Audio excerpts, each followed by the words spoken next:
കേരളത്തിന്റെ 9ാമത്തെ മുഖ്യമന്ത്രി. ലളിതമായ ജീവിതവും വിനയപൂർണമായ പെരുമാറ്റവും കൊണ്ട് ജനകീയനായ വ്യക്തി. പടയാട്ട് കേശവൻ പിള്ള വാസുദേവൻ നായർ.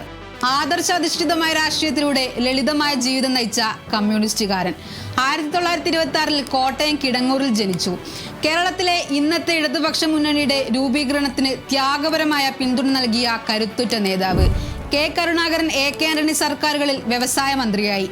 എ.കെ. ആന്റണി രാജിവെച്ചതിനെ തുടർന്ന് 1978 ആലപ്പുഴയിൽ നിന്നും കേരളത്തിന്റെ 9ാമത്തെ മുഖ്യമന്ത്രിയായി.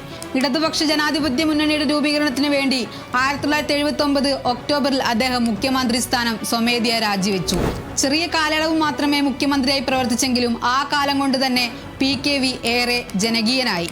രാഷ്ട്രീയത്തിനപ്പുറം സാമൂഹ്യ സാംസ്കാരിക മേഖലയിലും നിറഞ്ഞ സാന്നിധ്യമായി. വയലാർ രാമവർമ്മ ട്രസ്റ്റിന്റെ ചെയർമാനായും KPSC നാടക സമിതിയുടെ ആദ്യകാല സംഘാടകനായും PKV പ്രവർത്തിച്ചു. ജനയുഗത്തിന്റെ എഡിറ്റർ കൂടിയായിരുന്നു അദ്ദേഹം. തൊഴിലാളി യൂണിയനുകളിലും കർഷക പ്രസ്ഥാനങ്ങളിലും സജീവമായി പ്രവർത്തിച്ചു. സാമൂഹിക സമത്വത്തിനു വേണ്ടിയും പൊതുഭരണത്തിന്റെ സുതാര്യത ഉറപ്പാക്കാനും അദ്ദേഹം ശ്രമിച്ചു. 2005 ജൂലൈ 12 വിടവാങ്ങി.